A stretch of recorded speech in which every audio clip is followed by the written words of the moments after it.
Hello guys, in today's video I'll talk about how to fix Xtour the aim glitch problem. So the answer is easy. Just go to the settings and then scroll down to the apps section and then go to the search and search Xtour,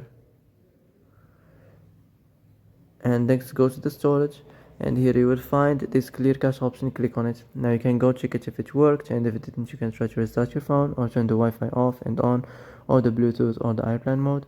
Also you can try to clear data, but be careful. If you clear data, all the Xtour data will be deleted. This includes all files, the settings, the accounts, the databases, etc. So be careful if you want to clear your data.